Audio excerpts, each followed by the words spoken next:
Hi, and welcome to Mindful, Beautiful, and Thriving, a podcast series by Taarika Foundation focused on youth mental health.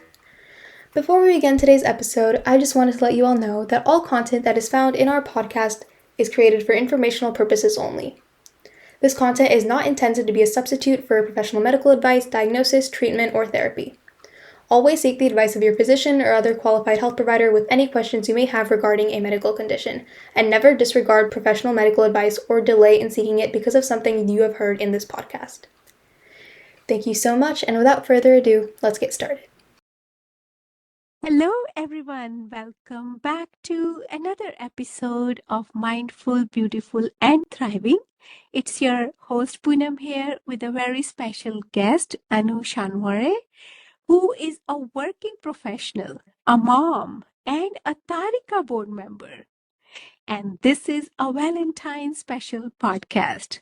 Anu is going to share some self care and some self love tips with all of us.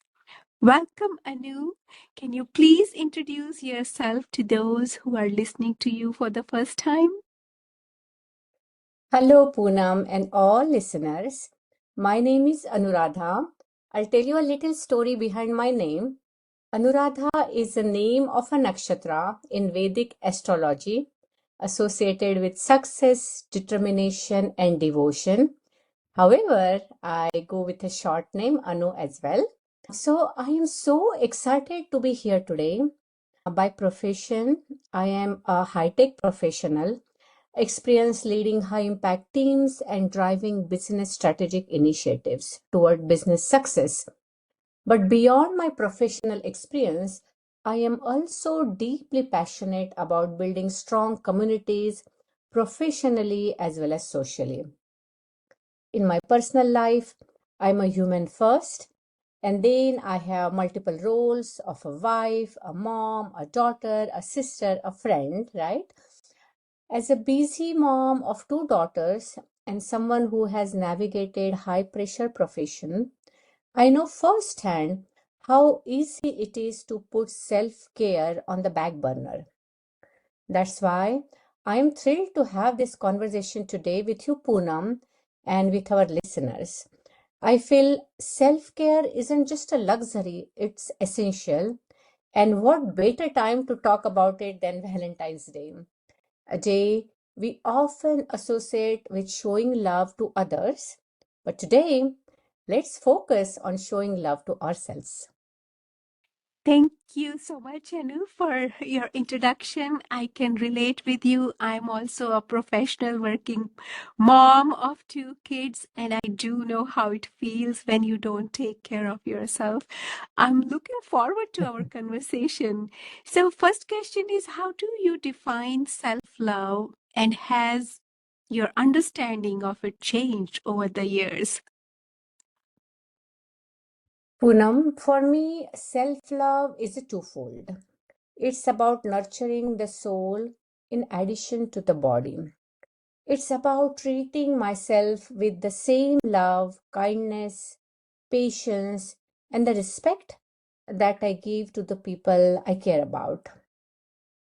I'll give you a small example. In our garden, we water the plant.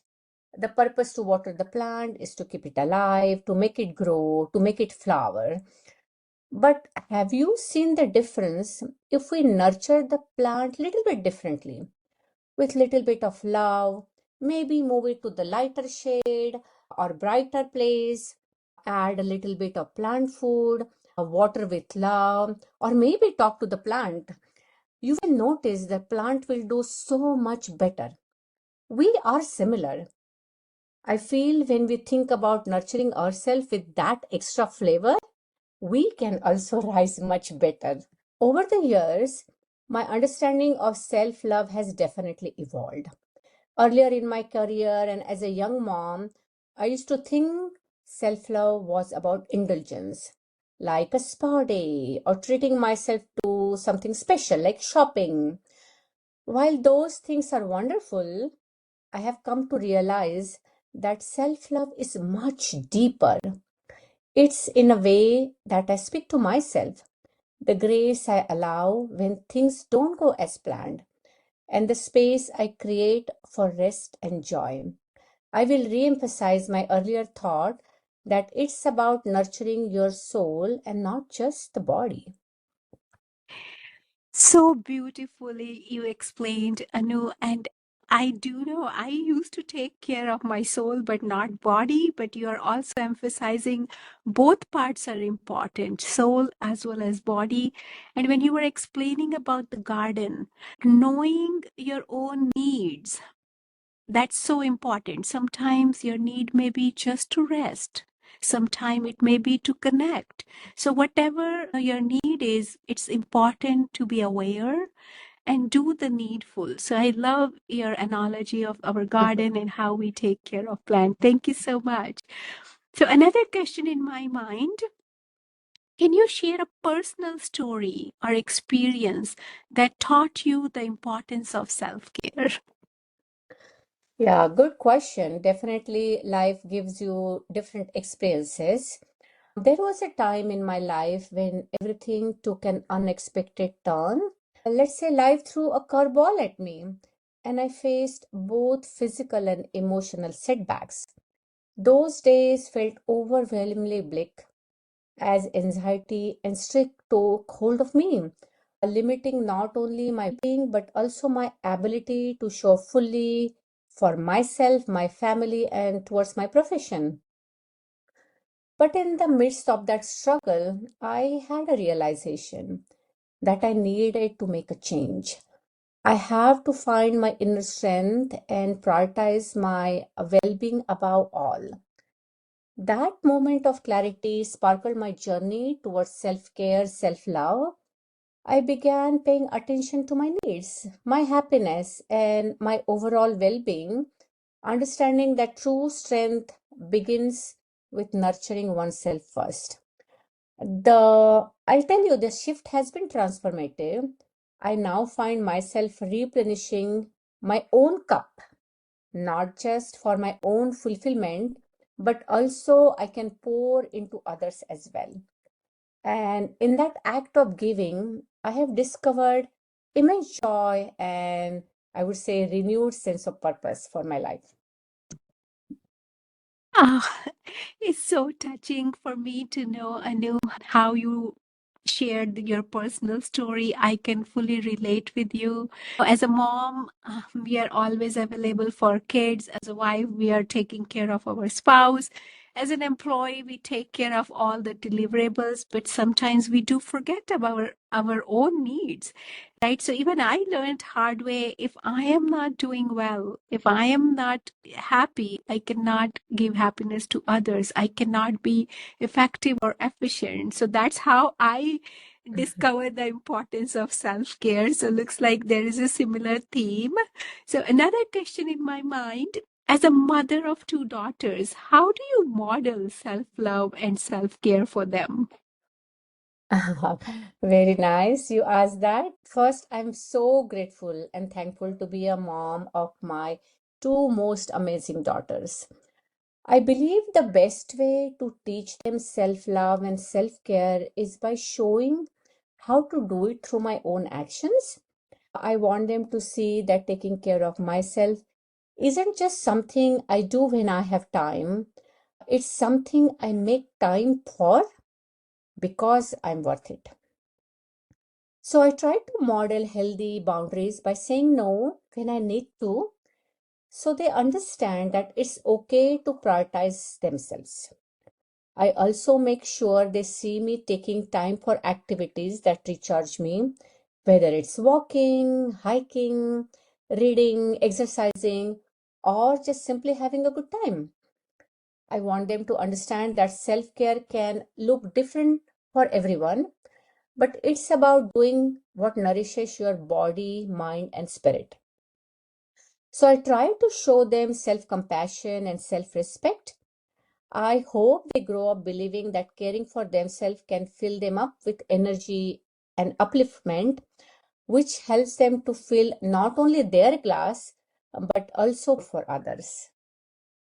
I am sure, Anu, you are a role model for them. They are learning a lot from your practices and they will have that self compassion and self respect for themselves. Another question in my mind, when you're keeping all that balance, and do you ever feel guilt or societal pressure?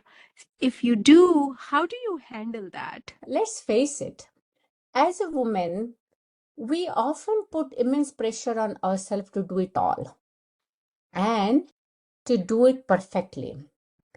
Much of the guilt we experience is self imposed, and I was no exception. I used to strive for perfection, feeling deeply guilty otherwise. For example, when my child was newborn, but I had to go to be in the office shortly after, or when the child was sick, I had to be at work, the guilt would creep up. Over time, I have learned to tune out that pressure and focus on what truly works for me, for my family, and for my immediate circle. I have come to understand that it's okay to let go sometimes.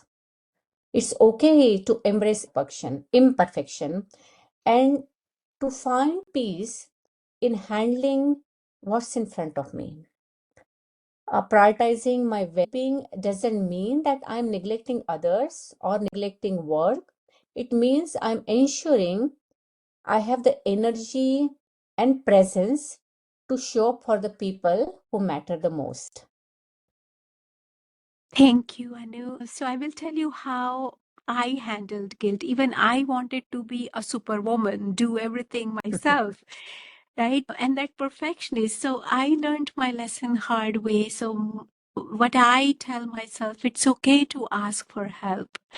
And if I'm trying to be a superwoman, superheroes also need a team to be successful. That was my way of asking for help, not having that guilt with me. But it was a lesson I had to learn. So, another question in my mind, what lessons about self care have you learned from your daughters? We have, I know, a lot to learn from younger generation, but what specific lessons did you learn from your daughters? They say our children are our greatest teachers. I totally agree with that. The most powerful lesson I have learned is the power of being present. Typically, kids don't multitask, they fully immerse themselves in the moment. Watching them has reminded me that self care isn't just about carving out time for myself, but it's also about being truly mindful and engaged in the moments I do have, whether with the kids or with friend or on my own. I have realized that even a short, undistracted moment can be deeply fulfilling when I give it my full attention. They have also taught me the importance of rest. When they are tired, they don't hesitate to slow down, take a nap, or ask for what they need without any guilt or hesitation. So, that simple yet powerful lesson has helped me embrace rest as a necessity and not a luxury. I have learned that taking breaks isn't sign of weakness, but a way to stay balanced, energized, and present for the people who are around you or in your circle of influence. That's beautiful. You have so much learnings done from your daughters. So another question is coming to my mind. What does your self-care routine look like and how do you make time for it? I love this question, Poonam. Thank you for asking. For me, daily walks are now non negotiable. No matter how packed my schedule is, my day is, I carve out time every day to step outside, often with my loyal walking buddy, my puppy Miko. These walks are my moment of pause, a time to breathe, time to reflect, and reconnect with myself. In weekends, however, there are something more like a hiking, being with nature, being outside. Every Saturday or Sunday morning, I hit the trails with friends, blending movement with connection. This year, I'm taking it to the next level by planning more weekend hiking trips, immersing myself even deeper with nature. I have also created a social handle, Blissful Hiker, to inspire others to embrace the outdoors, move their bodies, and find joy in nature. As a people person, I draw energy from the warmth and positivity of those around me. Spending time with friends, family, isn't just socializing, it's a mental reset, my version of therapy. Whether it's a coffee chat, a phone call, or a meetup or movie night, these moments fuel me in ways nothing else can. So, another tactic I have is I love yoga. Yoga is another essential part of my self care. It grounds me, offering a balance between strength and stillness. Through yoga, I have learned to slow down, breathe deeply, and embrace mindfulness. Lessons that extend far beyond the mat and into my daily life. Again, self care isn't about carving out extra time, it's about integrating it seamlessly into my routine. By doing so, I not only nourish myself but also show up as the best person of me for myself, for the people around me. That's wonderful, Anu. I'm so glad you are taking good care of your holistic health. Nature nurtures us, right? We know that sometimes we make excuses, and I love your social handle, Blissful Hiker. So I'm sure you will inspire many more people to embrace that outdoor active lifestyle. Yoga, breathing is important. With that, you mentioned you do even mindfulness, you're doing daily walks. That's amazing. You are taking good care of yourself. Any other small daily habits or ritual you rely on to maintain balance and stay grounded? Yes, that's a very nice question and a thought. So every night, I like to take a moment to reflect and express a short gratitude for my family, for the people around me, and the experiences that shape my journey. It's a very simple practice, but it fills me up with a deep sense of appreciation and peace. Now, every morning, I wake up with a renewed sense of energy and optimism, ready to embrace the day ahead. Starting my day with a positive mindset sets the tone, helping me navigate challenges with clarity and purpose. So, these small rituals, ending my day with gratitude and beginning it with optimism, keeps me grounded. Another beautiful ritual you mentioned, I myself do both the rituals, and I do know that attitude of gratitude is so helpful. And science has proven that for us, if you are thinking about gratitude, you cannot think negative or you can't be stressed in those moments.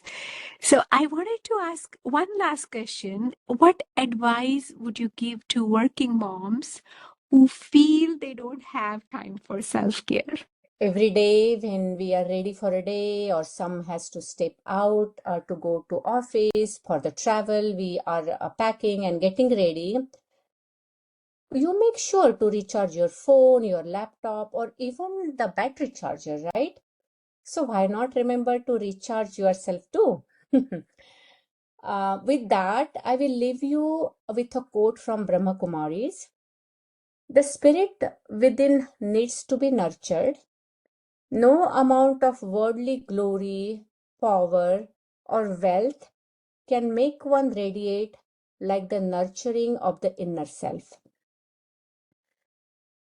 Thank you so much for having me. I deeply enjoyed our conversation on this topic, and I wish you all a very happy Valentine. Please take care of yourself. I knew what you shared at the end, I will tell you my secret. You talked about recharging our own self, right? So, what do I do after every hour?